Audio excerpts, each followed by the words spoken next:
जय माता दी। आपको आज 365 बाती वाला दिया कैसे बनाते हैं और नारियल का दीपदान कैसे करना चाहिए। देखिए, कार्तिक के महीने में दीपदान करना बहुत ही शुभ माना जाता है। नारियल का दीपदान कर सकते हैं आप, आंवले का दीपदान कर सकते हैं, या मिट्टी के जो दिए होते हैं उनका भी कर सकते हैं, और जो आटे के दिए बनाते हैं उनका भी दीपदान कर सकते हैं।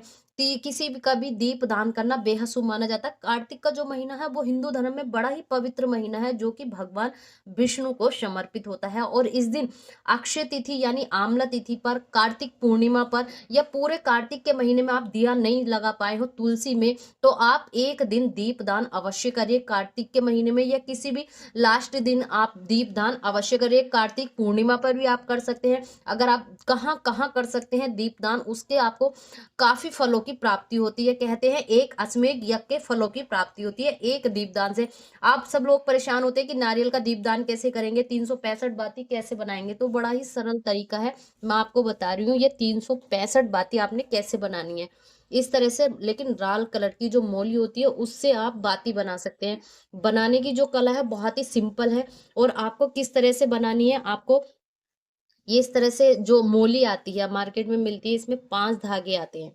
आपने देखा होगा अक्सर 5 धागे हैं। इसको हम 73 बार, यानी हम इसको 73 बार इस तरह से फोल्ड करते हैं, फिर इसको काटते हैं, तो ये 365 बाती बन जाती हैं। 365 बाती को हम इस तरह से एक नारियल ले लेते हैं। जो नारियल हमने लिया इस तरह से हमने इसको काट लिया है। काटने के बाद हम इनको पूरे विधि विधान के साथ हम लोग करते हैं। करना किस प्रकार है, पहले हम इसको, सबसे पहले हम लोग हल्दी लगा लेते हैं। हल्दी के साथ में हमने ये रख दिया, थोड़ा सा हमने जल ले रखा है, वो हम यहाँ पर रखा हुआ है। इस जल के साथ हम ये जो है बाती, वो इस बाती को हम इस तरह से लगा देंगे इसमें। इसको हमें खाली नहीं रखना है, इस दिए को हमें हमेशा ही इसमें कुछ ना कुछ, अगर आप पूर्णिमा के दिन कर एकादशी पर कर रहे हैं तो इसमें हमें चावल नहीं डालने होते। एकादशी के दिन चावल नहीं भोग करते हैं। अगर चावल एकादशी के दिन नहीं करे, किसी और दिन आप कर रहे हैं, तो इसमें थोड़े से अक्षत्र डाल सकते हैं। आप अक्षत्र डाल लेते हैं, उसके बाद फूल डाल लेते हैं। और जो खील होती हैं बची हुई, जो दीपावली पर बची होती हैं खील, ये खील भी आप इस प्रकार से डाल सकते हैं इसमें। और उसके बाद अगर आपके यहाँ पर बहुत सर्दी है और घी जम जाता है, तो आप इसमें घी नहीं डालेंगे।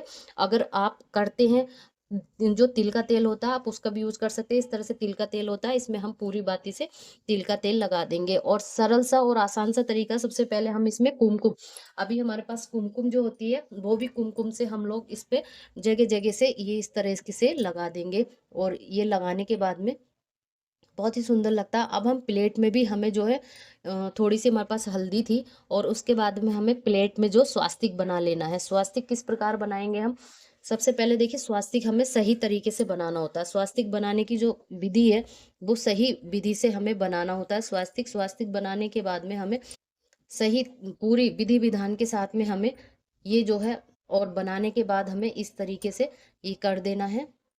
और इसे हम किसी भी प्लेट में या किसी भी कटोरी में करके हमें इसको रखना है, क्योंकि जो गोला है, जो नारियल है, वो जल्दी से ही जल जाता है। तो आपको इस तरह से रख लेंगे, या आप चाहें तो मिट्टी का भी पात्र रख सकते हैं, उसको इस तरीके से आप रख सकते हैं। ये रख लीजिए आप। उसके बाद आपको तेल लगा देना है इसमें, पूरी तरीके से आपको तेल कर देना है। ये देखिए, इस तरीके से आपको तेल डाल देना। अगर हो सके तो आप घी डाल सकते हैं, लेकिन आपके यहाँ पर ठंडी है तो घी जम जाता है, तो घी आप नहीं डाल लें, तो आप तिल के तेल का भी इसको लगा सकते हैं। इस तरीके से आप पूरा भर दीजिए। अब ये हम बात करेंगे कि हम कर कहाँ कहाँ सकते हैं, जो दीपदान होता है वो कहाँ कहाँ होता है। देखिए, ये कई जगहों पर दीपदान होता है। और किस प्रकार हम दीपदान करेंगे, इस दीपदान को हम इस तरीके से प्रज्वलित कर लेते हैं। और प्रज्वलित करने के बाद, ये सबसे पहला दीपदान जो होता है वो दीपदान होता है हमारे घर पे। जो पूजा होती है, पूजा में सबसे पहला दीपदान किया जाता है। पूजा से दीपदान शुरुआत होती है, और पूजा के बाद में हम इस दीपदान को कहाँ कहाँ कर सकते हैं। सबसे पहले देखिए, आप इस दीपदान को अपनी पूजा में करिए। पूजा के बाद में आप इसे तुलसा में भी दीपदान करते हैं, सबसे दूसरे नंबर पे तुलसा में दीपदान करिए।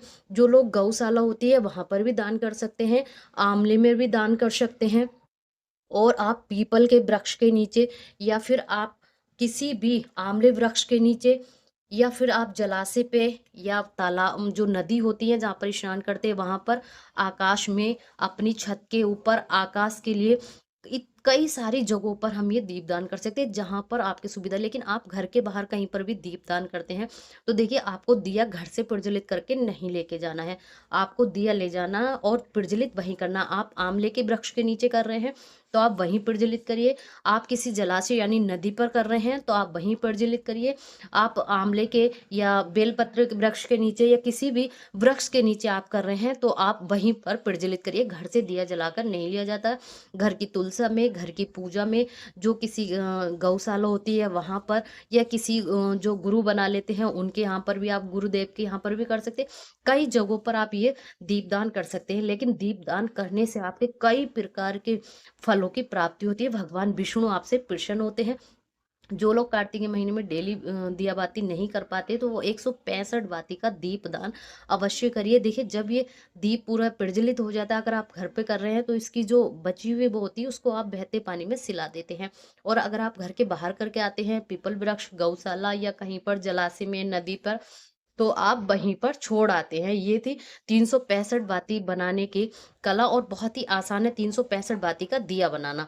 फिर कुछ अलग कुछ नया कार्तिक महीने से जुड़ी ऐसी ही जानकारी, अगर आपने चैनल सब्सक्राइब नहीं करा तो प्लीज़ झलकदानी चैनल को सब्सक्राइब कर लीजिए, वीडियो को लाइक करिए। जय माता दी।